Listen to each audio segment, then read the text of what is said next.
Assalamualaikum warahmatullahi wabarakatuh. Innal hamdalillah nahmaduhu wa nasta'inuhu wa nastaghfiruh wa na'udzu billahi min shururi anfusina wa min sayyiati a'malina may yahdihillahu fala mudhillalah wa may yudlil fala hadiyalah. Asyhadu an la ilaha illallah wa asyhadu anna Muhammadan abduhu wa rasuluh la nabiyya wa la rasula ba'da. Segala puji kita haturkan kepada Allah Subhanahu wa taala yang telah menimpakan rahmat dan hidayahnya sehingga kita bisa bersama-sama di sini di Okring 2020 dengan sehat walafiat tanpa kendala suatu apapun. Salawat serta salam marilah kita sama-sama curahkan kepada junjungan kita Nabi Allah Muhammad sallallahu alaihi wasallam yang sama-sama kita tunggu syafaatnya di yaumil kiamah kelak. Amin. Allahumma amin. Baik, teman-teman online semuanya, alangkah baiknya mending kita kenalan dulu, Mas. Ya. Dulu ya. Kebetulan ini MC yang pertama ada saya, Mas Satya dari perwakilan Rohis Al-Islah. Nah, saya itu Hanif Indra dari perwakilan Rohis Al-Islah juga. Nah, baik teman-teman, sebelumnya kita bacakan susunan acaranya terlebih dahulu ya. Yang pertama ada pembukaan, kedua nanti ada tilawah, ketiga nanti ada perkenalan baik dari Rohis Al-Islah maupun dari acara Okring itu sendiri, ketiga nanti ada Ustadz, yang keempat itu acara inti, dan kesimpulan doa dan penutup. Maka baiknya marilah kita masuk ke acara pertama kita yaitu pembukaan dengan mengucap basmalah bersama-sama. Bismillahirrahmanirrahim. Lanjut ke acara yang berikutnya yaitu tilawah. Kepada Mbak Talita kami persilakan. Assalamualaikum warahmatullahi wabarakatuh.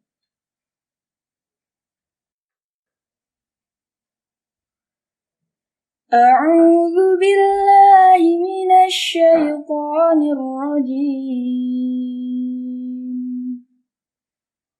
Bismillahirrahmanirrahim. Iqra' bismi rabbikal ladzi khalaq. Khalaqal insana min 'alaq. Iqra' wa rabbukal akram. Alladzi 'allama bil qalam. 'Allamal insana ma lam ya'lam. Kalla innal insana layatgha ar-ra'ahu istaghna. Inna ila rabbikar ruj'a. Shadaqallahul azim. Aku berlindung kepada Allah dari godaan setan yang terkutuk dengan menyebut nama Allah yang Maha Pengasih lagi Maha Penyayang. Bacalah dengan menyebut nama Tuhanmu yang menciptakan. Dia telah menciptakan manusia dari segumpal darah. Bacalah, dan Tuhanmu lah yang Maha Mulia, yang mengajar manusia dengan pena. Dia mengajarkan manusia apa yang tidak diketahuinya. Sekali-kali tidak. Sungguh, manusia itu benar-benar melampaui batas apabila melihat dirinya serba cukup. Sungguh, hanya kepada Tuhanmu lah tempat kembalimu. Maha benar Allah dengan segala firman-Nya. Wassalamualaikum warahmatullahi wabarakatuh. Terima kasih kepada Mbak Talita. Baik, selanjutnya teman-teman, kita kan sudah kumpul di sini semua juga kan? Ya. Lebih baik kita kenalan dulu nih. Jadi di sini kita adalah acara dari teman-teman Rohis Al-Islah, tentunya salah satu organisasi kerohanian yang ada di SMA 4, tentunya di bawah naungan OSIS ya. Nah mungkin teman-teman belum tahu nih, karena yang nonton mungkin dari luar SMA 4 juga. Ya. Kita punya acara tahunan nih Mas Indra. Apa tuh? Yaitu Okring. Nah, Mas Indra coba jelasin teman-teman deh. Oke. Ya, bagi teman-teman yang belum tahu apa itu Okring, Okring adalah singkatan dari obrolan angkringan, di mana Okring ini adalah salah satu event terbesar dari Rohis Al-Islah SMA Negeri 4 Yogyakarta. Nah, pada Okring tahun ini kita mengusung konsep podcast, di mana podcast kali ini kita akan sama-sama membahas mengenai mengaji.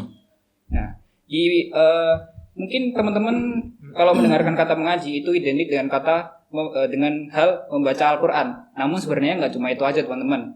Dan di sini kita akan membahas sama-sama sehingga semoga teman-teman semua tuh menambah wawasan teman-teman semua agar Ya kita bisa belajar bersama lah. iya kita bisa belajar bersama-sama sehingga kita bisa menerapkannya di kehidupan kita masing-masing juga ya. Betul. Walaupun kondisi saat ini pandemi ya Mas Indra Iya. ya. Jadi kan awalnya kita sudah bahas konsep ini untuk mengadakan kegiatan secara offline atau tatap muka lah istilahnya ya. Yap. Tapi karena ada pandemi ini jadi ya apa boleh buat jenenge kahanan meh piye. Harus Seperti apa? membongkar otak ya. Iya, tapi Membuat tenang sesuatu. teman-teman, kita nggak sendiri ya Mas Indra ya. Yap. Tentunya sudah ditemani dengan ustadz-ustadz keren. Wah, ada Kang Ikul dan Kang Seno. Wah, halo Kang Ikul, Kang Seno. Assalamualaikum. Waalaikumsalam. Gimana kabarnya nih Kang? Sehat? Alhamdulillah. Nih, saya juga alhamdulillah sehat selama jenengan semuanya sehat. Amin. Amin. Insya Allah sehat Amin. semua. Jadi kita sudah kedatangan Kang Seno dan Kang Ikul teman-teman ya. Jadi nggak sendirian nih, langsung dengan pakarnya Dengan langsung sumbernya langsung. core of the core. Intinya ini. Oke deh, kayaknya Mas Indra, teman-teman sudah penasaran nih mau dengerin Mau ini langsung. apa? Mau belajar bareng aja. Hmm. Dan kita langsung mulai aja ya bareng Kang Ikul dan Kang Seno tentunya ya. Kalau gitu, Langsung aja deh Mas. coba deh Mas Indra, tadi teman-teman sudah nyiapin ini juga bahan pertanyaan nih. Oke. Mungkin dari yang pertama dulu, Mas Indra. Jadi yang pertama nih, ini hal yang paling basic, hal yang paling dasar nih, Kang. Apa sih yang dimaksud dengan mengaji itu? Kegiatannya apa? Ngapain aja? Itu gimana? Mulai dari Kang siapa nih? Kang siapa? Kang Seno, Kang Seno aja deh, Kang Seno Oke. dulu. Kang Seno. Ya, terima kasih. Assalamualaikum warahmatullahi wabarakatuh. Waalaikumsalam warahmatullahi wabarakatuh. Alhamdulillahirobbilalamin. Ini langsung dijawab aja nih. Iya. Dijawab aja ya. Intinya dari ngaji itu dari kata kaji gitu. Kaji itu berarti mengulas. Jadi kita mengulas dari bahasa itu ngaji itu identik untuk membaca Al-Qur'an. Kalau ngaji itu emang harus apa?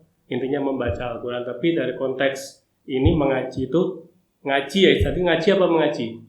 Nah, ngaji itu intinya kita belajar ilmu-ilmu agama yang diterapkan di secara umum, khususnya itu Islam. Dan intinya kalau ngaji itu dari awal kita ngaji alif bata Al-Quran sampai mungkin kita ngaji kitab-kitab yang berkaitan dengan hukum-hukum Islam seperti ya ilmu fikih, ilmu akhlak dan sebagainya. Ya intinya mengaji itu seperti itu. Ya gitu. Kalau untuk pengertian mengaji seperti itu. Atau mungkin dari Kang Ikul nih. Kalau dari Kang Ikul gimana Kang Ikul? Mungkin Iya. kalau Ada Kang Seno tambahan. tadi udah secara ini ya, teori atau secara Teori. dasar. Kamu Kang Ikul sudah dari prakteknya nih. Karena kan banyak nih makna mengaji. Karena nggak cuma membaca Al-Quran aja kan, Kang. Tahu seperti apa Artinya sih Kang luas Ikul? gitu loh. Iya. Sebenarnya mengaji ya secara umum sudah eksplisit juga yang disampaikan oleh Kang Seno tadi. Namun mungkin di sini saya sedikit menambahkan saja berkaitan dengan mengaji itu apa. Ya mengaji itu ya banyak hal seperti yang disampaikan oleh Kang Seno. Kalau saya sendiri melihatnya mengaji itu adalah sesuatu yang asik. Karena apa? Dia bisa mempelajari sesuatu yang dia tidak ketahui.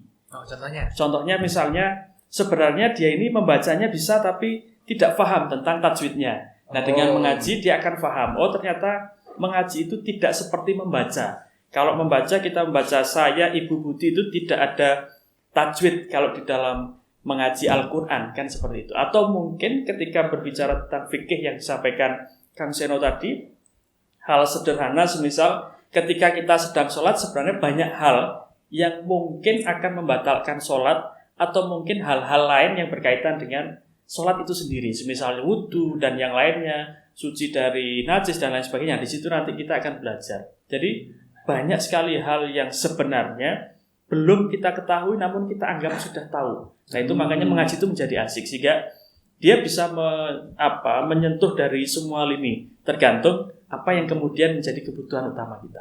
Jadi seperti itu sih kurang lebihnya. Simpel pada jelas ya ternyata ya Mas Indra ya.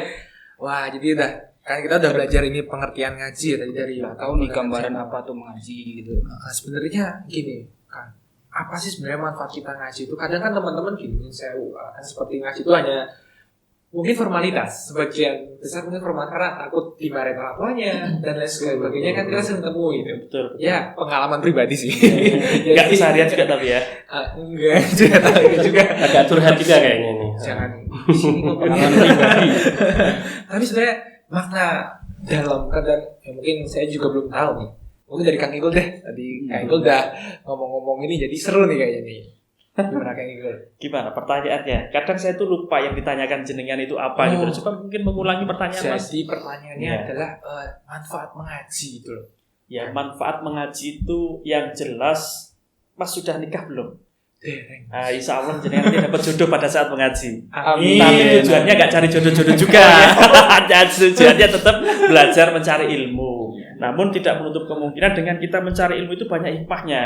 Di antaranya mungkin teman-teman ya yang hidupnya selalu berteman dengan guling nanti bisa berubah. Kan ngoten niku kurang lebihnya. Selain manfaat mengaji yang lain yang jelas akan menambah wawasan kita. Karena mengaji itu banyak sekali hal yang kemudian bisa kita pelajari. Dan dia akan mengupas semua tentang kehidupan kita mulai dari kita bangun tidur sampai kemudian kita tidur lagi. Jadi begitu Mas gambaran ya secara umumnya lah demikian. Iya, apa kalau dari Kang Senoli gimana nih? Kayaknya udah mulai nyiapin jawaban nih Mas. Iya, ada tambahan kan? Aslinya nggak juga, saya mikir juga cuma bingung mau ngomong apa. Intinya gini, gambarannya seperti ini. Kita tuh suka apa ini? Kita suka kopi ya. Ini kopi. Oh, nanti boleh diminum juga. Insya Allah. Oh, ini ada isinya juga ya? Ada. Nanti boleh diminum. Nah, coba sebelum diminum, saya ngomong dulu ini. Ini banyak gini. Saya gambarkan ini kopi kan. Kopi itu kita nggak tahu gimana rasanya. Betul. Nah, makanya untuk kita tahu manfaat kopi itu gimana caranya? Harus kita buka tutupnya kalau ini kan. Coba dibuka dulu. Ini harus kita minum untuk tahu rasanya lah ininya gitu. Bahwa kopi itu ternyata rasanya manis. Nah, itu salah satu juga ya Mas ya. kayaknya enggak banyak. Tersirat ini. Intinya dari kita tahu rasanya ini manis, berarti kita tahu manfaatnya. Berarti kalau kopi itu kita minum manis, maka kita akan merasakan apa nih intinya ya manisnya itu kan enaknya, dirasa enaknya kopi itu yang manis itu. Itu juga sama kita harus sama manfaatnya kita ngaji. Sebelum kita mengaji kita akan belum tahu manfaat dari ngaji. Untuk itu kita tahu manfaatnya ngaji, kita harus ngaji ya, harus dilakukan mengaji. Jadi intinya seperti itu. Mulai aja dulu gitu ya. Kita nggak tak kenal maka tak sayang, makanya sebelum kita tahu manfaatnya mengaji kita harus melakukan dulu. Jadi intinya seperti itu kurang lebih. Mau nambahin lagi Mas? Sudah, nanti kopinya nambah lagi. Ya tapi emang bagus sekali filosofinya ya, filosofi kopi. Iya. Oh ya Mas Indra, gantian dong. Kamu kayaknya udah punya pertanyaan nih, jadi mau tanya-tanya nih. Lanjut ke pertanyaan berikutnya. Oke. Ya gimana sih Kang cara kita tuh mengaji yang baik dan benar sehingga kita tuh dapat manfaat terbaik dari mengaji gitu kan? Gimana nih Kang? Kang Seno dulu deh. Kang itu dulu aja. Saya mau tertawa dulu nih kalau soal manfaat baik dan benar itu kayaknya Kang Ikul yang lebih pakar ini. Monggo Kang Ikul. Udah Kang Ikul dulu. Silakan. Kalau mengaji itu terkait yang baik, yang benar ya. Ya. Itu sebenarnya juga sulit kita di dalam memisahkan atau membentuk pengertian secara parsial itu, karena mengaji itu ya sesuatu hal yang memang harus muncul dulu dalam dirinya. Kalaupun misalnya pun belum muncul, itu ya memang harus sedikit dipaksakan. Karena satu kebaikan itu bisa terlaksana manakala kemudian memang harus dipaksakan. Kalau kita misalnya menunggu harus betul-betul kita bisa merasa ikhlas baru kemudian kita mau mulai mengaji, maka ini tidak akan ketemu mana yang baik dan benar. Kan? Jadi harus ada prolognya di awal itu, baru kemudian nanti akan kita masuk isinya. Nah, untuk masuk ke ngaji itu harus kurang lebihnya demikian. Nah, ini kalau berbicara lebih jauh lagi, artinya mengaji itu akan seperti apa sih sebenarnya ketika mengaji Al-Quran misalnya. Nah itu ketika sahabat Sayyidina Utsman bin Affan itu beliau pernah berbicara lausahat qulubana lama sabihat minal Quran. Jadi gitu. Jadi beliau menyampaikan bahwa orang yang hatinya baik, orang yang hatinya benar, jujur, itu dia tidak akan pernah bosan membaca Al-Quran. Nah itu lebih dalam lagi, namun mungkin dalam tingkatan kita ini, khususnya saya masih jauh panggang dari barakan gitu. Jadi ya itu kembali lagi bahwa mengaji itu adalah satu proses yang memang membutuhkan pengorbanan. Bahkan mungkin ada yang dikorbankan. Artinya begini, ketika sudah beranjak dalam usia yang sudah mulai mengenal dengan dunia permainan, apalagi hari ini game online itu begitu merebak di mana-mana, maka dia harus mengorbankan salah satu. Dia mau mengaji atau dia mau game. Atau mungkin sebenarnya bisa juga dikomparekan di situ. Jadi yo ngaji yo ngegame. Kan gitu. Jadi ini maksudnya biar memahami bahwa mengaji itu sebagai sesuatu yang membosankan, kita punya formulanya. Jadi kita bisa mengkombinkan sebenarnya, yang penting punya niatan dulu untuk ngaji. Jadi mungkin itu kurang lebihnya. Berarti yang pertama kita harus punya niat dulu nih ya Kang. Iya, niatnya harus kuat dulu. Kalau kita tidak punya niat yang kuat, kalaupun niatnya belum kuat, harus dikuat-kuatkan. Jadi harus sedikit dipaksakan niat itu. Jadi kalau kita menunggu, saya harus ikhlas dulu nih, saya betul-betul harus merasa ikhlas lagi, baru saya mau mengaji, tidak akan bisa. Karena sesuatu itu dimulai dari hal-hal yang demikian. Kalau menunggu ikhlas, betul-betul ikhlas, ya dia nggak akan ngaji-ngaji. Malah nggak mulai-mulai ya? Iya, nggak akan mulai-mulai. Jadi itu sih kurang lebihnya, Mas. Soalnya dulu saya juga pernah dengar hadis itu kayak gini, innamal a'malu binniyat. Jadi segala sesuatu itu tergantung pada niatnya. Gitu. Jadi mungkin ya emang kita harus punya niat dulu ya buat bisa mengaji dengan istiqomah, dengan baik dan benar. Gitu. Nah itu tadi, niat itu kembali lagi bahwa tidak harus dilandasi dengan niatan yang muncul dari hati yang paling dalam. Karena ini akan lama gitu loh. Seperti misalnya kita bersedekah. Kita bersedekah, orang akan mengatakan mungkin kita niatnya saya sedekah nih biar diketahui sama netizen misalnya kan gitu ya kan. Maksudnya kan sudah ria di sini ya. Tapi itu bukan sesuatu yang salah buat saya. Karena dengan kemudian dia ria di situ, kemudian dia terus melakukan hal yang serupa, ini akan terkikis dengan sendirinya. Rianya itu nanti akan hilang. Sampai dengan akhirnya dia akan ikhlas. Gitu. Jadi tahapan itu akan melalui satu proses yang memang mungkin dipandang kurang istilahnya nggak lazim gitu loh. Wah, itu orang sedekah kok niatnya kayak gitu, orang sedekah kok dipamer-pamerkan. Kalau saya nggak masalah, daripada sampai nggak sedekah lah, ini orang sedekah kok kan gitu. Oh, berarti bertahap. Iya, bertahap. Nanti dia akan sampai pada tahapan itu. Jadi harus melalui proses lainnya gitu sih. Walaupun awalnya riak dulu ya. Iya, nggak apa-apa riak dulu. Dalam arti untuk dirinya sendiri sih. Kan nggak disuruh, wah aku sedekah. Beda lagi tuh. Beda lagi. Dalam arti riak itu tadi untuk diri kita pribadi ya begitu ya. Iya, untuk diri kita pribadi dan itu mungkin orang melakukan riya. Ini yang sejauh pandangan saya yang saya dapatkan beberapa hal itu riya itu ya memang demikian. Awalnya saja ketika dia sudah sering melakukan, riya ini akan terkikis. Cuma dikit-dikit hilang ya. Oke, Kang Ikul tadi lah, dari Kang Ikul nih kayaknya Kang Seno sudah siap-siap lagi nih. Apa nih gimana tambahannya Kang? Justru saya tuh biar dia lalu, biar saya mikirnya tambah lama ya sebenarnya. Tambah bingung sekarang kan. Enggak, ininya gini. Kalau saya lihat dari sisi proses sama intinya dalam belajar, dalam pendidikan itu nggak ada yang sempurna. Nggak ada titik mana yang benar, mana yang salah kan. Dari kesalahan itu kita kan berarti tahu mana yang benar. Dari kita melakukan kesalahan itu intinya ya kita berproses untuk ke arah yang lebih baik dan seperti itu. Jadi ngaji itu ya kita ngaji aja, intinya kita datang, ada guru, kita datang, dan di situ dari kita intinya kalau itu berproses yang sederhana aja, kalau kita ngaji ikro lah gitu kan, mesti kan ada salah alif ta, mungkin tak sama sa itu kan mungkin sering keliru kan waktu pertama masih kecil kita dulu kan. Ya, dari situ kan kita belajar, tapi pada proses meskipun emang intinya dalam pendidikan itu nggak ada yang sempurna kan. Insya Allah kita dari situ kita mulai belajar sampai kita berproses sampai kita dewasa untuk mencari kebenaran itu sendiri. Intinya seperti itu kalau saya gitu. Nambahin aja punya Kang Ikul ini. Oke. Udah, kayak jawab ya terus aja nggak apa-apa malah. Bagus itu sudah. Tapi emang bener ya, Gitu. Mas Indra ya, kayak yang dibilangin Kang Seno juga Kang Ikul tuh, kita kalau awalnya cuman aku harus baik dulu nih 100% baru bisa mulai ngaji itu kayaknya.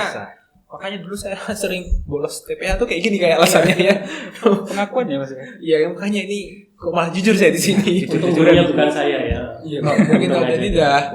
Saya ikut bolos nah misalnya. Kalau gurunya Pak Kiai Seno nanti langsung malah disangoni, Mas. Nyo sangon apa nih sangone iki? Orang bolos. Ini kok titip gitu loh. Ya dipersilahkan. Menarik. Tapi ini jadi ini loh Mas Indra. Jadi kita bikin apa ya, dari situ jadi bisa istiqomah kan. Tadi kan Kang Ikul udah bilang awalnya ria untuk aku pengen lihat orang sama aku hilang. Artinya ada konsisten di sini ya, benar ya. Nah, pas banget nih bilang tentang konsisten itu, pasti juga kita pengen kita mengajikan untuk upgrade diri, benar ya kan ya. Istilahnya gimana sih kita biar tetap istiqomah gitu, Kang Niko atau Kang Suna, dalam arti mengaji ya awalnya tadi yang ria tadi, walaupun dimulai dari ria, dari malas gitu kan ya. Dari Kang Niko dulu deh. Oke. Terkait dengan istiqomah ini memang satu hal yang sangat sulit ya Pak Kiai ya.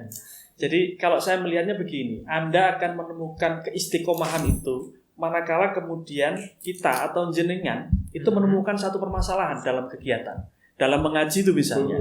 Jadi panjenengan ngaji nih, sampean akan dites itu, pasti akan langsung diuji sama Gusti Pangeran itu. Sejauh mana mengajinya itu bisa terlaksana. Nah ini bisa jadi kemudian lepas, bisa jadi kemudian terus. Nah kalau sampean bisa terus menghadapi satu permasalahan yang ada nanti, maka jenengan ya bisalah dikatakan istiqomah. Dan istiqomah ini ya beratnya yaitu tadi, bukan hanya niatan di awal, di tengah dan di akhir. Dia mempertahankan ini. Nah, di dalam dia mempertahankan keistiqomahan inilah yang nantinya akan berat. Caranya bagaimana? Ya, dibuat seenteng mungkin. Jangan menjadikan mengaji itu sebagai satu beban berat yang kemudian seolah-olah ini harus dipikul betul-betul. Dibuat enteng saja. Sekiranya memang tidak punya waktu untuk ngaji, ya harus tetap ngaji. Jangan sampai nggak ngaji juga, kan gitu. Namun intensitasnya mungkin ya diatur ritmenya sehingga kemudian mengaji ini tidak menjadi beban. Karena ketika mengaji menjadi beban, maka ini akan menjadi sesuatu hal yang sudah nggak menarik lagi. Karena mau tidak mau kan ini satu beban. Kalau kita sudah membawa suatu beban, ya jelas itu sudah tidak akan memiliki nilai produktif lagi dalam diri kita. Nah ini akan berdampak buruk. Entah mungkin akan berhenti, atau mungkin dia akan mencari sesuatu hal yang berbeda lagi. Kebiasaan yang lebih asik. Karena fasilitas di luar, ya nonsewu daripada mengaji, fasilitas di luar itu lebih memadai dan lebih mengasikkan. Kan gitu. Nah untuk kembali lagi untuk menjadi istiqomah itu, yang jelas Anda harus bisa menghadapi satu permasalahan dalam ketika mengaji itu tadi. Mungkin bosan, mungkin dimarahi. Misalnya nih Pak Seno ini, Pak Kiai Seno ini kan punya santri-santri. Nah, pada saat dimarahi oleh Pak Kiai, santrinya terus jeglek, mulai pulang. Nah ini dia nggak istiqomah. Tapi ketika dimarahi, karena marahnya seorang kiai itu bukan marah karena nafsunya seorang kiai, tapi marahnya itu memberikan nilai hikmah sebenarnya, arahan. Marah itu kue kudu tahan, kue kudu tatak, kue raintuk kemudian mutungan misalnya kan kayak gitu. Jadi itu sih kurang lebih istiqomah itu memang dalam pandangan saya sesuatu hal yang berat dan akan tercapai manakala kita bisa menghadapi setiap ujian yang ada di dalamnya. Oke. Di proses ya Mas Indra namanya ya. Ya harus berjalan. Iya. Walaupun sedikit demi sedikit ya Kang ya. Harus dan itu harus dihadapi dan harus berproses. Istilahnya begini, saya dari rumah misalnya mau ke sini, kalau saya berpikir tentang sesuatu yang mungkin akan terjadi di jalan, saya nggak akan sampai sini. Banyak hal yang saya pikirkan. Tapi kan kembali lagi bahwa karena itu tadi saya sudah niat mau sini, ya saya kudu istiqomah sampai sini. Rakitan mungkin nanti saya mampir kemana kan gitu. Tapi yang kalau mampir kemana-mana yang penting tujuan tercapai kan gitu. Oke, ini menarik ya Indra ya. Jadi kalau kita ada jam ini kayaknya, aja. Kalau dari Kang Sino ada tambahan nggak nih terkait istiqomah? Lebih ya seperti benar yang dikatakan Kang Iku, kurang lebihnya ini dipaksa kita tuh. Ya harus ada paksaan dari kita dipaksa lama-lama jadi terbiasa, gitu. Jadi terbiasa lama-lama jadi kebutuhan. Kalau kita nggak melakukan jadi rasanya ada yang janggal. Kayak kita terbiasa makan 3 kali sehari, kita makan baru sekali kan tetap kerasa perut ya. Kalau dari sisi ngaji istiqomah itu kan dari kebiasaan tuh kita kebutuhan. Kalau kita nggak melakukan kan ada rasa yang janggal. Ya untuk berproses itu ya tetap dipaksa. Makanya fungsi guru itu untuk intinya mengingatkan santri. Ya, tugas-tugas dari guru kan selain mengajari, selain mengajarin apa? Membimbing, memberi pembelajaran, juga harus bersabar dengan tingkah laku santri ya. Belum lurus niatnya itu. Itu di niat ta'lim di kitab ta'lim disebutkan seperti itu. Jadi intinya dipaksa. Anak itu, santri itu harus dipaksa. Dia lagi malas harus berangkat. Dia masih rajin, alhamdulillah. Tapi tetap harus ada paksaan dari pertama itu. Untuk dari paksaan itu kita akan level jadi kebiasaan. Dari kebiasaan jadi kebutuhan. Itu seperti itu. Berarti emang istilahnya ada tahapan-tahapan ya gitu Iya, Mas Seno ya. Makanya fungsi guru itu seperti itu. Seperti di sekolah kan ada aturan jika kita sering bolos nggak naik kelas kan seperti itu. Jadi itu kan masuk paksaan kan. Harus berangkat dari jam berapa sekolah dalam lama nggak sekolah? 6.45 lah. 6.45 sampai misalnya. pulangnya jam berapa? Misalnya jam 4 sore lah. Paling banter 4 sore. Itu pakai mampir nggak? Kayaknya udah Ya nggak mampir pakai sedikit bolos lah. gitu, Pak. Maksudnya pakai mampir nggak? Ya nggak bolos lah itu. Gitu. Rajin kalau bolos ya bisa pulang jam segini lah. Seperti saya Pak Kiai. Kayak agak menyindir lah ya. Gitu intinya dari jam seperti itu paksaan. Kita harus mau nggak mau sampai jam 7-an, 6:15 sampai jam 4 itu harus berada di sistem seperti itu kan. Jadi intinya kita dipaksa ya seperti itulah gitu. Dalam mengaji juga konteksnya harus dipaksa gitu artinya menjadi kalau yang bukan yang struktur formal ya paksanya dari diri sendiri kan gitu. Misalnya kalau di TPA kan nggak ada kalau berangkat syukur nggak berangkat juga nggak ada sanksi kan. Iya, Itu yang paksaan itu yang menjadi fungsi paksaan itu biasanya harus dari keluarga terutama orang tua. Makanya pendidikan itu kuncinya cuma satu, santri itu sendiri, guru sama orang tua itu aja. 3 itu harus berkesinambungan. Jadi kalau gurunya kuat, santrinya kuat, orang tuanya enggak, itu juga enggak berhasil kan.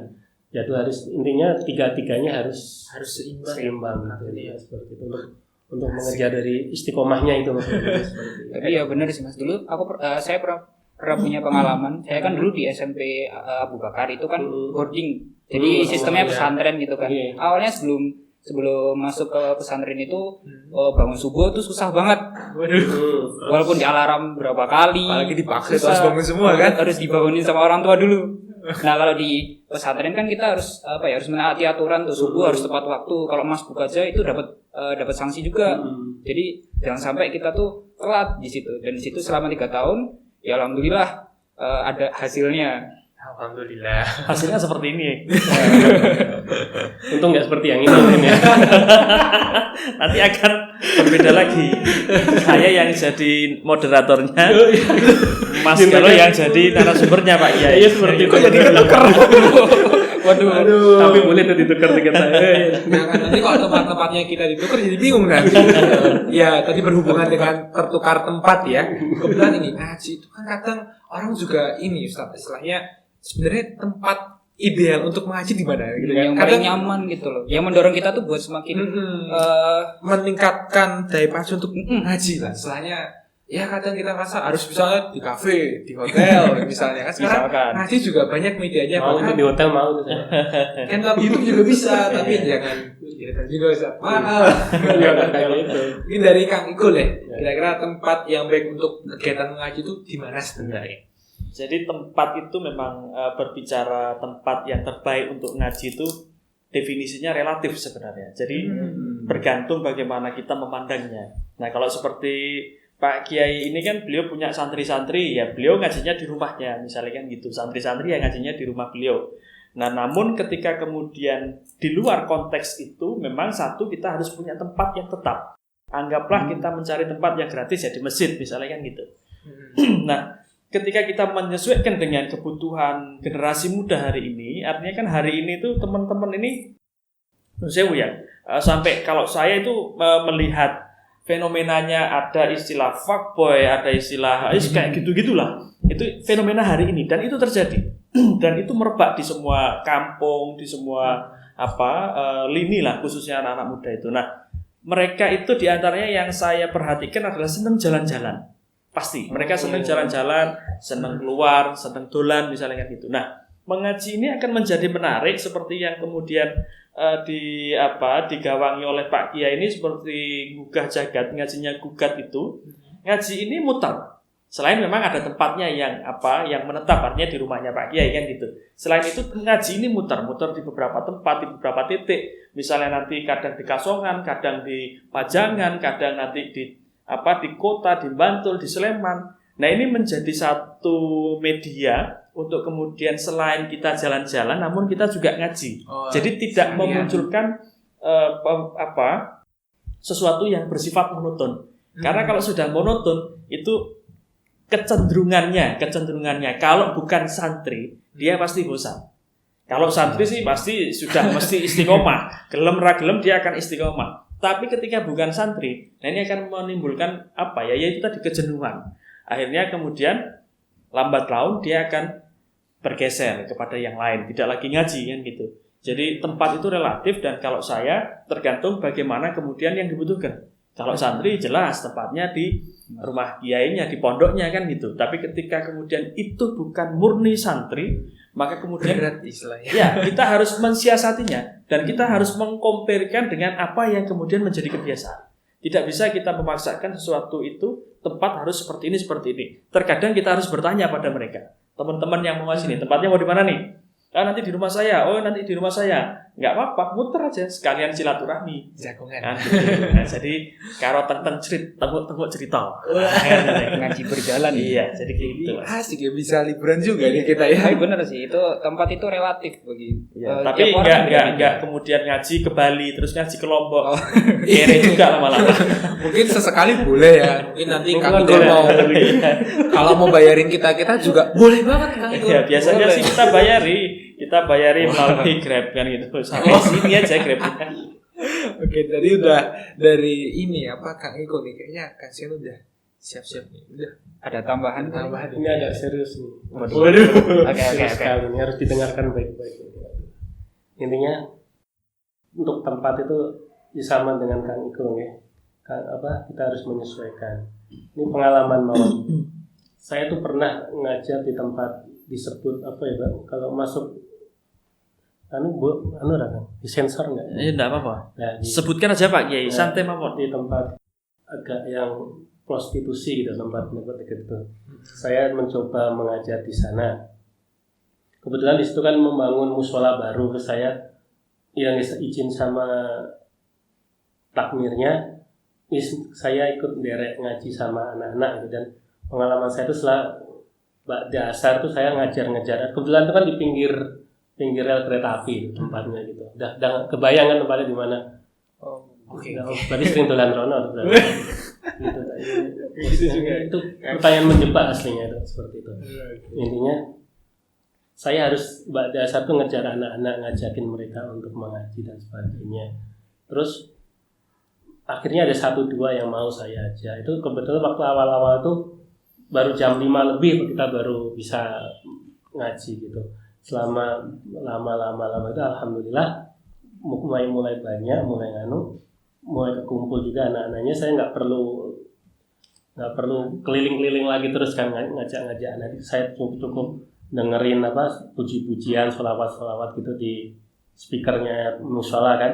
Mereka datang sendiri. Nah, tapi di situ untuk proses mengajarnya itu nggak bisa langsung kasus ngaji harus ngaji yang seperti nyenengan lakukan kan, ngaji yang normal itu. Saya pertama dongeng tentang orang-orang alim kan, pada dongeng Nabi dan sebagainya, dan seperti itu. Baru saya mulai mengenalkan sholat itu cuma sholat dulu, yang penting gerakan.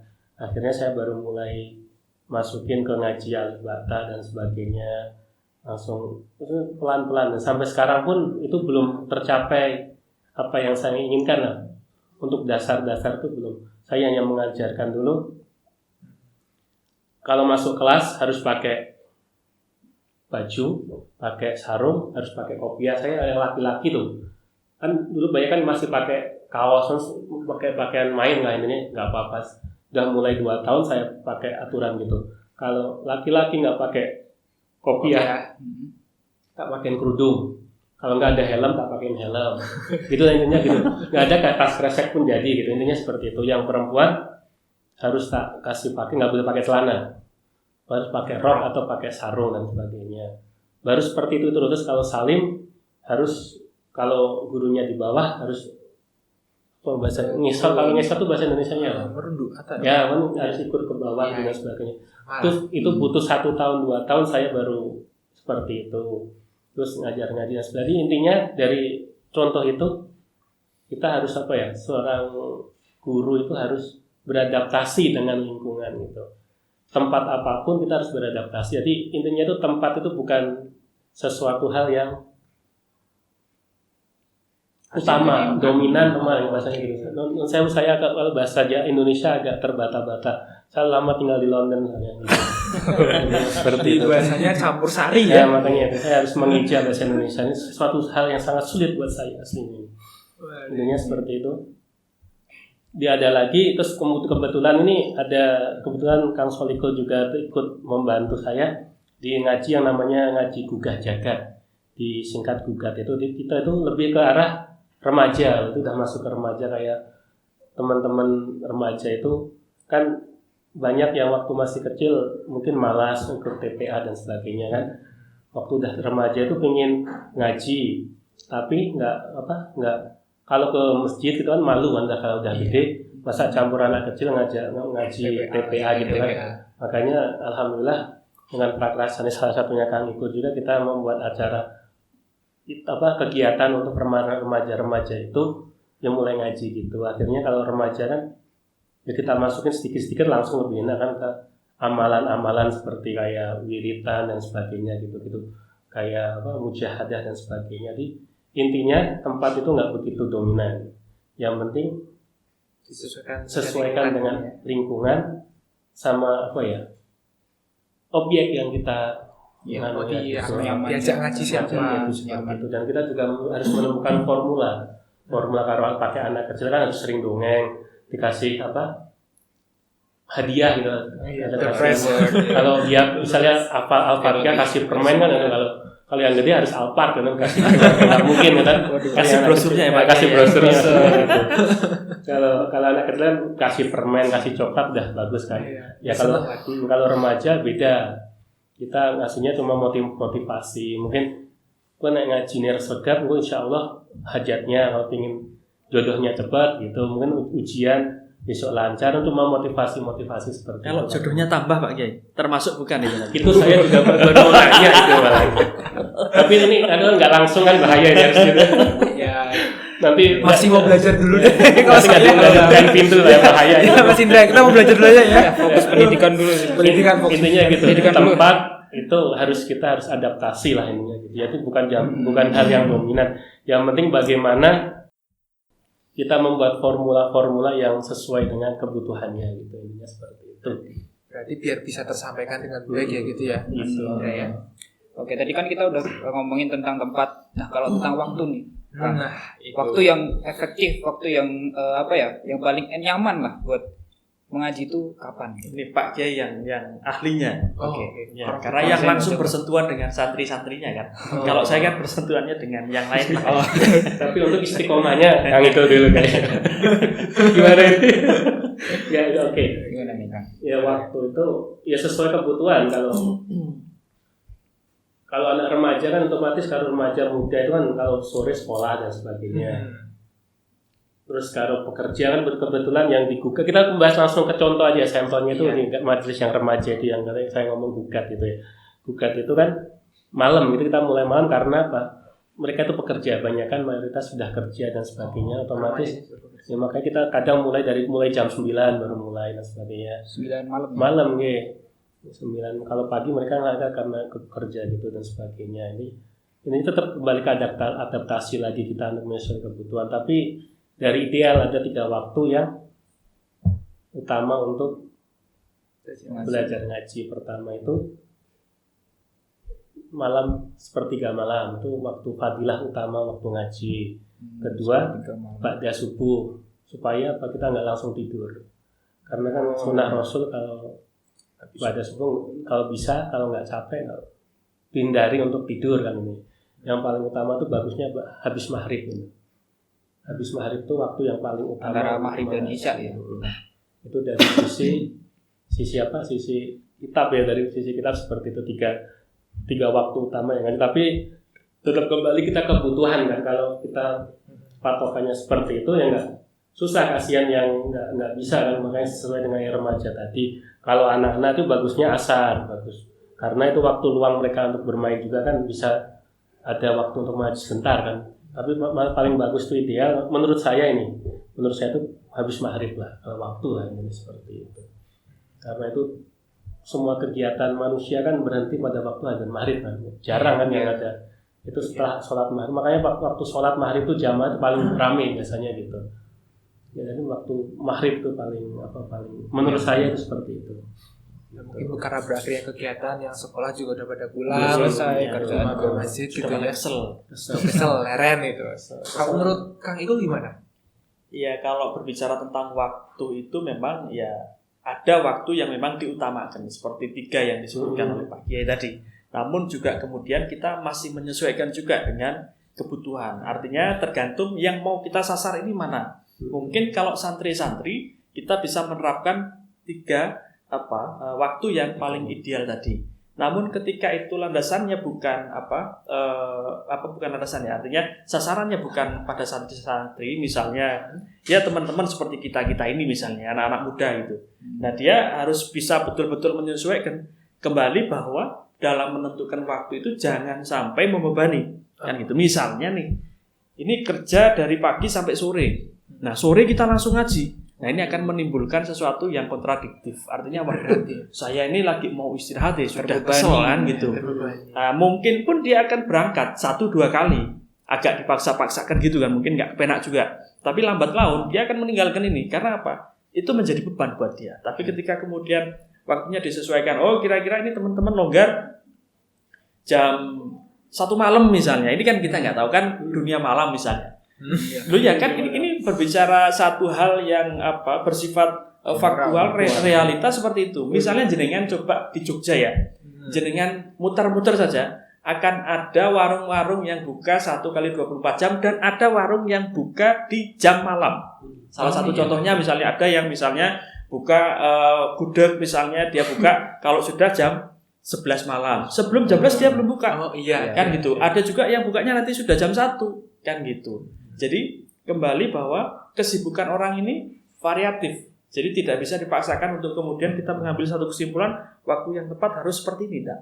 Kita sesuaikan dengan kebutuhan apa yang kemudian nanti akan kita sasar. Kan gitu. Jadi targetnya apa kita sesuaikan. Artinya akan ada istilahnya analisa. Jadi kita akan menganalisa satu permasalahan atau satu jamaah untuk bagaimana kemudian waktu untuk mengaji itu yang pertama tidak membebani, kemudian yang kedua tidak merusak kegiatan ataupun jadwal teman-teman itu sendiri kan itu. Sehingga kemudian mengaji ini nanti akan menjadi satu yang asik, sesuatu hal yang memang menyenangkan gitu loh. Nah, ini yang mungkin untuk kita bisa mengupayakan sesuatu mengaji kembali lagi bahwa itu harus betul-betul menjadi sesuatu yang gembira, riang gembira. Jadi mengaji itu riang gembira gitu ya Pak Kiai ya. Senang semua lah. Ya, senang semuanya. Bila perlu kemudian harus kembali ke masa kecil, harus nyanyi-nyanyi dulu. Kan kita punya medianya. Bisa kita sholawat kan gitu. Atau mungkin hal yang lain. Bisa lagu-lagu pakai musik, bisa kita pakai musik ada hadrohnya misalnya kan gitu. Atau mungkin mau nari-nari, ya jangan nari-nari juga kalau pas lagi ngaji kan gitu. Nanti kalau sudah ngaji selesai baru terserah kan gitu. Nah, ini jadi waktu itu ada waktu yang khusus seperti yang disampaikan Pak Kiai tadi, namun kembali lagi bahwa dia harus menyesuaikan kebutuhan. Itu khususnya terkait dengan target yang akan kita capai. Siapa yang akan kita ajak mengaji. Jadi disesuaikan mohon, jangan intinya kaku-kaku, fleksibel saja. Objektif. Iya. Biar foto-fotonya nyaman kabeh gitu. Iya, nah, betul. Karena yang kita cari adalah bagaimana memunculkan ngaji ini menjadi sesuatu yang menyenangkan, tidak menjadi beban. Jadi gitu sih misalnya. Wah, ini cocok banget buat teman-teman yang suka sambat mengaji. Siapa tahu metodenya yang belum pas. Iya. Ini semoga jadi alternatif ya. Yap. Tapi Mas Indra ini ada yang menarik nih. Kadang kita kan kalau belajar ngaji kan ada kalanya ya jenenge manungso. Iya. Ana sambat nih. Ya, sambat nih. Sambat kalau sambat utang jangan di sini kan kami bukan pegawai bank ya. Bukan Kang Iko. Jadi sambatnya gini kayak aduh aku capek. Misalnya tadi yang Kang Iko bilang tadi, misal kerja dari jam 7 sampai jam 4 sore, langsung gas ngaji misalnya. Akhirnya kan awal 1-2 kali berangkat akhirnya lama-lama capek sendiri, jenuh. Jadi kayak rasa gitu loh. Jadi malah jadi malas. Mungkin kayak kenapa sih kayak mengaji itu kadang kita ngerasa jadi jenuh, kayak bisa kita mengantisipasi jenuh itu dengan alternatif atau tips trik gitu. Mungkin bisa dari Kang Channel dulu kayaknya. Aku menang. Itu susah ya Mas. Itu kan lebih ke individu kan. Iya, sama kembali ke Mas Indra tadi kan innamal a'malu binniyat nih kan. Jadi kita harus meluruskan niat kan intinya seperti itu. Dan yang itu tetap tergantung juga pada guru kita menemukan formula tadi yang tadi dijelaskan Kang Ikul tadi kan, seperti kita kalau udah mulai jenuh kita ngaji kemana, kita pergi kemana. Pernah juga kan ngaji ke pinggir pantai waktu itu di rumahnya. Kebetulan ada teman yang rumahnya dekat pantai, kita ke sana dan intinya kita membuat suasana ngaji itu enak. Dan kita kalau remaja itu suka diskusi, suka curhat-curhatan. Kita waktu habis ngaji kita ngobrol tentang apapun yang tentang kita lah, tentang orang lain, membuat intinya ya, suasana ngaji tetap menyenangkan gitu, dan menyenangkan situ aja. Jadi tetap kembali ke niat awal, seperti tadi dikembalikan ke niat awal gitu. Ya segitu aja kayaknya. Kalau dari Kang Iko, ya seperti apa ya? Jadi memang jenuh itu pasti akan kita temukan dimanapun itu. Seefektif apapun kita mengaji, yang namanya jenuh pasti. Karena ini sudah menjadi limit dari apa ya? Istilahnya batas manusia. Jadi manusia itu akan menemukan jenuh di setiap lini dia melakukan sesuatu apapun. Nah, diantaranya adalah misalnya mengaji. Nah, bagaimana untuk mengantisipasinya? Nah, kemudian di sini perlunya ada komunikasi. Jadi komunikasi ini bisa dibangun untuk memecahkan semua permasalahan, khususnya kejenuhan. Misalnya kan begini. Jadi kita akan mengevaluasi suatu majelis misalnya. Kita mengaji, sepertinya sudah kita melihat ada beberapa indikasi. Wah, ini sudah mulai jenuh ini, sudah mulai jenuh ini. Nah, kita rapatkan di situ. Artinya kita bahasa rapat ini terlalu formal mungkin ya. Kita musyawarah di situ, kita diskusi di situ. Nah, nanti kan akan saling berbicara nih, akan memberikan masukan atau mungkin akan memberikan permasalahan. Kamu masalahnya apa kok jenuh? Saya masa ngajinya kayak gini terus, saya juga mau ngaji itu ya dengan variabel yang berbeda. Saya pengen ngaji itu ya sesuatu yang ya milenial kan gitu. Nah, ini kemudian nanti bisa kita siasati. Oh, kalau begitu misalnya nih ngajinya virtual, misalnya kan gitu. Ngaji virtual, misalnya kan gitu. Atau kemudian yang kedua, gini aja. Ini ngajinya nanti kita putar ya, kita buatkan posternya. Jadi nanti fotonya siapa yang ditampilkan di situ. Gitu. Wah, kita viralkan bareng-bareng di sosmed. Kan nanti dia kayak punya beban. Waduh, padahal saya ini nggak pernah ngaji kok jadi viral mengaji. Nah, ini nanti akhirnya dia mau mengaji. Artinya tetap harus dikomunikasikan permasalahan itu. Nah, nanti akan ketemu solusinya. Nah, solusi ini ya disepakati bersama. Apa contohnya? Ya seperti yang disampaikan Pak Kiai tadi. Mungkin kita ngaji ke tempat yang ya tidak biasanya, ke pinggir pantai misalnya kan gitu, atau mungkin ke puncak gunung misalnya kan gitu, tapi enggak juga ngaji di kawah di kawah Merapi juga kan itu, camping di sana. Nah, jadi bisa jadi banyak alternatif yang bisa dilakukan agar tidak jenuh. Yang penting solusi yang kemudian diambil adalah menyesuaikan dengan kebutuhan dari jamaah ataupun teman-teman yang sedang mengaji tadi. Kalau misalnya sudah tidak lagi punya korelasi terhadap perkembangan zaman hari ini, kebutuhan zaman hari ini, ya sudah, jangan dipaksakan juga. Karena kan berbeda ini metodenya. Metode di dalam mengaji itu kan berbeda-beda. Ketika kita menghadapi seperti yang disampaikan Pak Kiai, orang-orang Yannu Sewu yang di pinggiran rel tadi, itu metodenya juga berbeda. Maka kemudian untuk mengantisipasi agar kejenuhan ini tidak terus larut yang kemudian malah mengkikis semangat untuk mengaji tadi, segera untuk dikomunikasikan, bicara. Itulah pentingnya kemudian kita istilah sederhananya begini. Ketika jenengan bertemu misalnya Mas Galuh bertemu Mas Dodi gini ya. Bro, piye kabare? Piye kabare ini sangat penting. Karena apa? Itu untuk kita mengetahui jangan-jangan dia sedang punya masalah. Jangan-jangan dia sedang mungkin sedang ditikung sama kancane misalnya. Ini penting. Belajar psikolog kita ini. Jadi bukan hanya sekedar piye kabare ini hanya bertanya tentang kabar saja, tidak. Tapi nanti mungkin dia akan bercerita, wah bro, kuwi tiwas wis tak nganu-nganu mah ditinggal apa lagi sayang-sayangi misalnya kan gitu deh. Kok Cidro? Berat ya. Makanya itu perlunya komunikasi. Insya Allah dengan komunikasi yang baik, kejenuhan ini akan terpecahkan. Karena apa? Dia akan menyesuaikan gitu. Jadi tidak monoton pada akhirnya. Jadi gitu kan. Berarti bahasa simpelnya curhat gitu ya. Nah, Curhat gemas misalnya kan gitu ya. Curhat demah gitu ya. Mas. Oke. Gimana Mas Indra, udah mulai merasa tertampar belum? Sudah sih Mas dari tadi. Cuma fisiknya belum ya. Belum, aduh jangan. Aduh. Oke, kalau gitu tadi kayaknya Mas Indra udah nyiapin ini deh, mau tanya ke Kang Sian nanti. Nah, ini Kang Mis, kan kita kan sekarang dihadapkan dengan teknologi yang canggih banget nih. Nah, salah satunya gadget atau HP. Nah, di HP kan mesti udah banyak banget aplikasi termasuk Al-Qur'an. Nah, misalkan kalau kita membaca Al-Qur'an di HP, apakah ada perbedaan amalan? Apakah ada perbedaan kebaikan kalau kita dibandingkan dengan biasa, kita membaca dengan Al-Qur'an yang biasa? Itu apakah ada perbedaan, Kang? Ini ya tetap pendapat saya subjektif nih, pendapat pribadi kali ini. Karena ini juga sensitif soalnya kan. Sebenarnya sama aja kalau HP sama buku itu. Sama kitab tuh kan isinya sama. Misalnya Quran isinya sama, konteksnya sama. Tapi lebih dari sisinya saya membacakan yang kitab aja nih. Kita beli kitab. Kitab itu kan ada yang mengarang. Intinya seperti itu. Yeah. Yang mengarang itu misalnya kalau Quran umum ya, tapi kita salah satu kitab misalnya Syekh siapa satu gitu kan. Dari situ kan kita beli itu mulai penerbit. Penerbit itu mengeluarkan uang untuk membuat, menerbitkan dan sebagainya sampai gitu.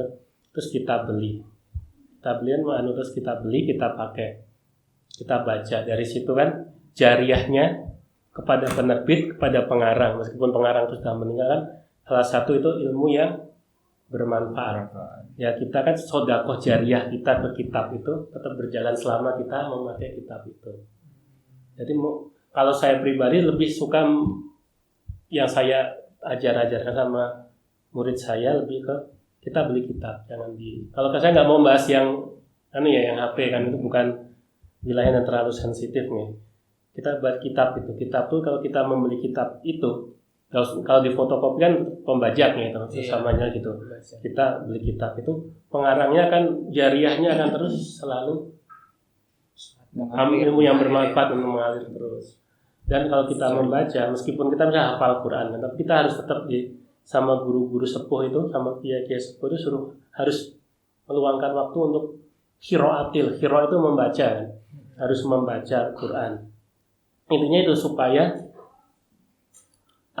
jariahnya sama ilmu yang manfaat dari para pengarang tetap kita jaga.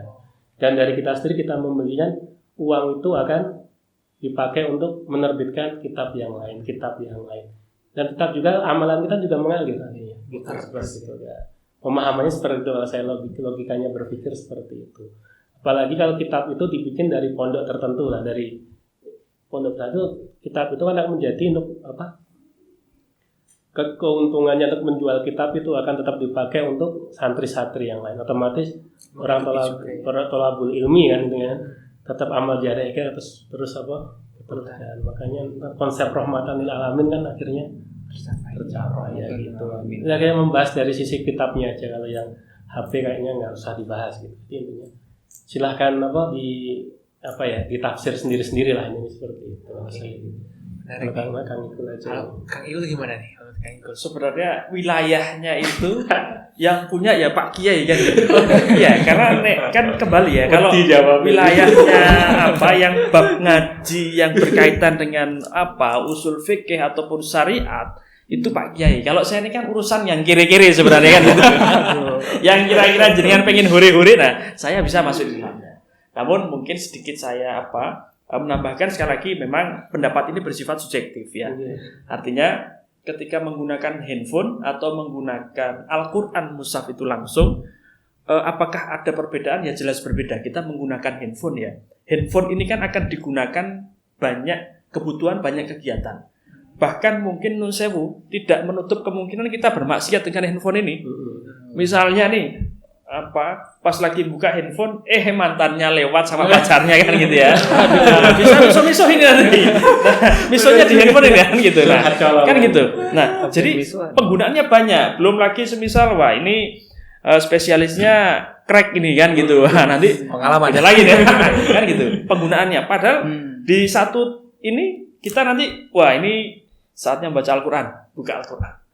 Jadi penggunaannya banyak di sini. Nah, artinya ketika dengan mushaf itu tadi, dengan Al-Quran itu tadi, ya tentu kekhususannya pasti di Al-Quran. Artinya kalau sudah berbicara khusus, itu tingkatannya pasti berbeda.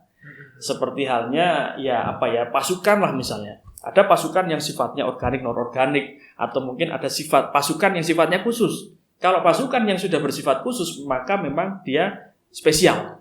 Kan gitu.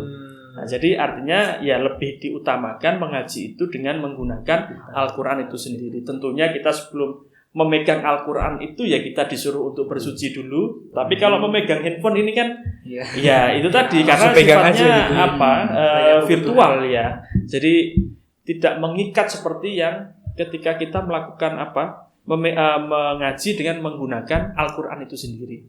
Jadi adabnya tersendiri. Iya, jadi adabnya tersendiri. Makanya kembali lagi tidak salah mengaji dengan handphone karena ya memang kebutuhan zamannya hari ini demikian. Al-Quran ini cuma dicentel kayak ya, neng lemari jenengan lemari ini piro? Al-Qurannya piro kan gitu. Karena saya juga kayak gitu.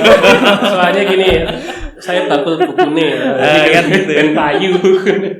Ya mungkin gambarannya kurang lebih demikian. Namun kembali bahwa perspektif ini itu memiliki pandangan yang berbeda-beda. Kalau saya secara subjektif pandangan saya demikian. Nah, seperti Pak Kiai tadi juga pandangannya demikian. Oke, jadi dapat gambaran ya. Lebih baik itu pakai mushaf yang asli gitu, bukan dari Langsung, handphone. Soalnya terkadang kalau misalkan kita baca di handphone, adab-adab yang seharusnya kita terapin di mushaf asli itu kadang kelewatan. Ya belum lagi gini Mas, kita lagi enak-enak ngaji gini ya. Ada notifikasi. Ada notifikasi. Waduh, Buka deh lagi. Lupa nih.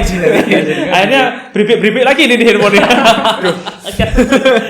Ngajinya lupa. Tapi kalau kita ngaji pakai Al-Quran kan nggak mungkin ada notifikasi Mas lagi apa kan gitu. Udah makan belum? Nggak ada. Masuk gitu. Oke nih, kayaknya relate banget sih. ini sesuai dengan lingkungan kita sekali ya, Mas Indra ya. Oke, Mas Indra, kayaknya kita udah ngomongin banyak nih. Yang penting ada pertanyaan dasar nih. Kayaknya teman-teman mungkin terutama kita yang sedang belajar mau mengaji juga atau meningkatkan kualitas, istilahnya begini, Kang. Tadi kan mungkin sedikit sudah disinggung tentang niat, niat membangun mengaji. Ya. Mungkin ada nggak kiat-kiat khusus dalam arti setelah kita punya niat atau memunculkan niat tersendiri itu kadang selain bertemu dengan masalah, kadang mungkin kita juga belum tahu nih. Mungkin Kang Iko dan Kang Seno bisa menambahkan yang berbeda ya. Cara membangun niatnya itu loh. Iya, itu biar wilahnya Pak Kiai dulu saja. Gitu. Ya, nanti kan itu kembali lagi saya ini bagian yang kere hore-hore ya gitu. Ya sudah, monggo. Ya. Kang Seno. Wah, ini susah nih masalahnya. Beda lingkungan. Kalau saya kan dari kecil lingkungannya bertemu sama kitab terus, jadi ya nggak ada taunya cuma ngaji sama ngaji, jadi nggak ngerti apa-apa. Selain itu tadi kiat-kiatnya kalau saya sendiri ya kalau males dipaksa, kalau lagi nggak mau ngaji harus ngaji. Jadi emang lingkungan sendiri itu cuma juga tetap mempengaruhi dengan sangat signifikan toh. Intinya ya itu ngaji itu kiat-kiatnya dia agak susah juga kalau saya tapi dilihat dari pengalaman-pengalaman yang saya lihat sama teman-teman sama anak-anak itu ya tetap pertama itu membangunnya dari rumah tangga, dari rumah dulu. Harus dicontohin apa orang tuanya di rumah itu seperti apa juga harus kita lihat seperti itu. Misalnya dari rumah itu udah bagus, ngajak anaknya disuruh berangkat ngaji dan orang tuanya pun misalnya di rumah juga rajin ngaji lah, intinya seperti itu udah paling enak gitu kan. Ada lagi yang langsung ekstrim lagi yang mungkin dia keluarganya nggak begitu idealnya. Itu kan butuh orang luar kan seperti itu ya. Harus kembali ke itu, kita harus tahu personalnya dulu. Jadi saya contohkan waktu itu yang TPA yang saya ceritakan yang tadi itu, saya riset dulu masing-masing ini si A, saya tanya ke Pak RT, ke takmir seperti apa. Misalnya dicontohkan ada yang dia itu nggak punya orang tua, dia itu ditinggal, jadi itu ngetok rumah orang terus ditinggal di depan rumahnya gitu. Ada sebenarnya itu salah satu contoh. Makanya untuk terus saya riset itu yang meninggal kira-kira siapa, ini seperti itu kan. Tapi saya nggak usah ceritakan detailnya ya. Itu sebagai contoh, intinya dia nggak punya orang tua, dia diangkat sama yang ketok pintunya itu, otomatis kan waktu anaknya juga banyak dan kondisi rumah ekonominya juga nggak begitu bagus juga di sana itu, dan lingkungannya juga kan ya, karakter anak itu kan mesti pembangkang, seperti itu ya. Kiat-kiatnya ya kita harus sabar, dia nggak mau ngaji ya sudah biarin. Intinya akhirnya kalau saya orang itu sering tak kasih duit, tak kasih uang seperti itu. Dia tak suruh fotokopi uang kembali, saya suruh fotokopi apa gitu uang gitu. Kalau dia bisa ngafalin satu surat tak kasih, ada price list sendiri lah, hadiah sendiri. Jadi untuk masing-masing santri saya berbeda-beda, ini saya prakteknya seperti itu. Nah untuk remaja sendiri ya banyak, misalnya contohnya COVID ini kan kebetulan waktu COVID ini langsung peserta mengaji itu melonjak karena ini takut mati kan karena COVID gitu, makanya kita mengaji online banyak makanya gitu, takut mati, bingung apa ya saya pendekatannya, kita amalan seperti ini, fungsinya amalan seperti ini tuh sebagai tameng gitu, tameng menolak bala ini ya, kita akhirnya banyak yang ikut ngaji amalan seperti itu. Terus saya kembangkan lagi, ada doa yang khusus untuk hajat, kita punya biar hajatnya terkabul, kita namanya mujadah kan itu. Yuk kita mujahadah, langsung kita pada mau, terus akhirnya yuk kita juga perlu mendoakan leluhur, makanya ada tahlil dan sebagainya seperti itu. Jadi kalau remaja yang ini, ya itu saya memanfaatkan COVID itu. Pada ini ya takut mati. Ini takut mati kan, seperti itu. Mati kok masih jomblo gitu ya? Ya, wis jomblo, mati ya susah teman murah-murah. Mereka takut akhirnya ya. Itu salah satu contoh kiat saya seperti itu. Jadi kita harus adaptif dengan lingkungan yang ada, kondisi yang ada seperti itu. Jadi kalau hanya bisa mengasih contoh lah, kalau kiat-kiatnya nggak ya sesuai dengan kebutuhan aja seperti itu kan. Untuk mengkomplitkan, untuk menyempurnakan jawaban saya menggunakan itu. Ya, bingung. Sebenarnya semua sudah dijelaskan sama Pak Kiai tadi. Jadi saya ini ketika ditanya monggo untuk melengkapi, bingung saya. Saya kudu tak lengkapi apa entek wis. Jadi ya secara umum seperti yang disampaikan oleh beliau tadi sudah meng-cover semuanya, sudah melingkupi dari apa yang kemudian menjadi permasalahan yang jenengan tanyakan. Jadi memang untuk bagaimana sih membangun niat itu ya sangat sulit sekali kalau tidak kemudian disadari dari hati yang paling dalam. Namun kemudian ini bisa disiasati dengan apa? Ya agak sedikit dipaksakan. Ini secara pribadi. Namun ketika kembali bahwa ini pun belum menjadi satu metode yang efektif, bisa kemudian ya tadi mau nggak mau ada yang berkorban, misalnya kan gitu. Jadi yang berkorban maksud saya tadi seperti yang diceritakan Pak Kiai tadi. Jadi nanti dikasih door prize atau mungkin diberi hadiah atau mungkin hal lain yang bisa membuat itu menjadi menarik. Sehingga kemudian orang itu mau dulu. Yang berat itu kan maunya. Jadi ketika dia sudah mau, baru nanti akan kemudian kita beritahu nih. Ini loh ngaji, ini loh niat, ini loh yang lain-lain berkaitan dengan mengaji itu sendiri. Jadi memang harus diawali dengan sesuatu intinya harus ada yang berkorban gitu ya Pak Kiai ya. Harus ada yang mau berkorban. Artinya yang berkorban itu ya siapa yang menginisiasi pengajian itu, siapa yang menginisiasi mengaji itu sendiri kan gitu. Ketika memang dia butuh, maka dia akan mengaji, maka ini sudah bukan persoalan. Yang menjadi persoalan kan itu adalah saya nggak butuh ngaji, ngapain saya ngaji? Kan gitu. Lawang saya bisa tinggal buka kok di handphone kan gitu. Semua sudah ada, nggak perlu saya belajar Al-Quran. Ngapain saya belajar Al-Quran? Terjemahnya sudah banyak. Ngapain saya harus beli kitab kuning dan lain sebagainya? Di handphone sudah ada, sak terjemah-jemah sisan kan gitu. Namun yang perlu disadari, nah ini yang kemudian pentingnya ketika dia sudah mau mengaji. Kan nanti akan diberitahu oleh Pak Kiai dalam hal ini. Jadi ngaji itu nggak sesederhana itu. harus punya guru, harus nyambung sanadnya, harus paham bagaimana kemudian menerjemahkannya itu. Karena kan mengaji tanpa guru itu kan guru ini demit kan gitu ya. Kan itu. Nah, goib kan karena apa? Kebenarannya itu akhirnya bersifat subjektif. Mengaji nggak bisa. Mengaji itu satu kebenaran dalam mengaji itu harus bersifat objektif. Objektivitas dalam mengaji harus distandarkan dengan gurunya, dengan kiainya, dengan ustadznya. Jadi nonsen ketika ada orang berbicara, saya mengikuti sunnah Kanjeng Nabi langsung dari Rasulullah. Nonsen ini, nggak mungkin. Lawang kita terputus dari beberapa generasi kan gitu. Kita bisa mencontoh Kanjeng Nabi, kita bisa mencontoh Rasulullah itu, ya tentu dengan apa yang diajarkan oleh guru kita. Jadi tergantung guru kita. Jadi tidak ada kok kemudian saya mengaji, saya berbuat sesuatu langsung mencontoh dengan Rasulullah. Nonsen ini. Karena apa? Ilmu yang kita dapat pasti dari guru kita. Maka pentingnya adanya guru itu nanti untuk memperbaiki niat kita tadi. Biar tidak kemudian berguru pada demit kan gitu. Akhirnya gitu sih. Oke, jadi makin ini ya dapat gambaran ya Indra ya. Iya, gambaran terkait apa itu ngaji. Alhamdulillah, tapi nggak kerasa juga karena kita juga sudah berbincang cukup lama juga Indra. Serunya sih sampai gak kerasa ya. Iya, mungkin kita bisa ngambil sedikit kesimpulan dari pembahasan hari ini. Mungkin wayang madang. Mungkin dari aku dulu kali Indra. Aku bikin satu kalimat aja dari inti kita bahas apa aja sebanyakin aja adalah bahwa mengaji itu penting. Kita harus mulai dari sekarang. Tanpa kita harus dalam arti mulai harus nyiapin ABC segala macam. Wes, nah itu nih kita luruskan mulai ngaji sambil jalan. Lalu itu intinya. Lalu dari kamu apa Indra? Kalau dari aku sih intinya mengaji itu bukan sesuatu beban ya. Bahkan itu adalah sebuah amalan yang dimana kita kalau kita melakukannya kita dapat manfaat dari kegiatan tersebut gitu. Dan salah satu hal penting dari ini adalah niat sebenarnya. Kita nggak bisa ngelakuin sesuatu tanpa niat gitu. Karena ya harus dimulai dari niat gitu. Ya. Itu sih Mas kalau dari aku. Ya kita berharap semoga dengan adanya metode seperti ini kita tidak memutus silaturahmi istilahnya baik sama yang teman-teman online ataupun teman-teman yang sekarang sedang bertugas nih. Nah karena kondisi waktu juga udah mulai ya sudah cukup lama, lebih baik kita sekalian mau penutup kita doa dulu. Mungkin sebelum doa ada closing statement enggak ini?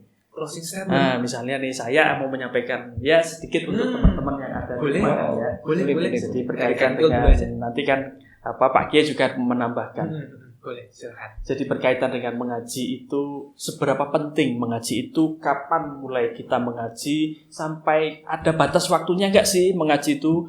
Kok sepertinya mengaji ini seperti yang kita diskusikan ini kok sepertinya berat. Sebenarnya enggak berat juga karena yang jelas utlubul ilma minal mahdi ilal lahdi kan gitu. Jadi kita belajar itu dari mulai kita sudah dilahirkan ini kita sudah belajar sampai dengan nanti istilahnya nusewu sampai di liang lahat itu baru kita berhenti belajar.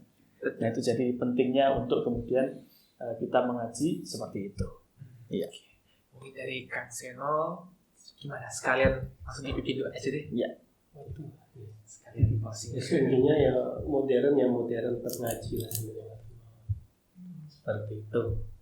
Jadi kita harus meluangkan waktu karena ngaji itu hukumnya wajib bagi orang muslim kan. Yang ini harus diselakan waktu lah ini. Yes, orang kita satu lembar, satu halaman, syukur-syukur satu juz, syukur-syukur satu mushaf gitu. Harus diluangkan ngaji lah sehari sekali. Harus itu wajib karena itu hukumnya wajib ngaji itu. Karena ngajian dari kalau kita belajar dalil akan petunjuk kita untuk menjadi orang yang bertakwa. Nah, ciri bertakwa itu yang mau ngaji itu. Ragam ngaji yang bertakwa gimana? Dari ayat di Al-Baqarah itu sudah menjelaskan dengan gamblang dari kalau kita belajar ini kita benar-benar beri petunjuk bagi orang-orang yang bertakwa. Seperti itu aja. Langsung doa aja. Doanya yang baca Al-Fatihah aja nih. Itu aja yang tutupnya nih. Alhamdulillah minasyaitonir rajim. Bismillahirrahmanirrahim. Ya. Ridho ila tabi syafaat Rasulullah sallallahu alaihi wasallam wa min kulli amalin shalih. Al-Fatihah. Oke,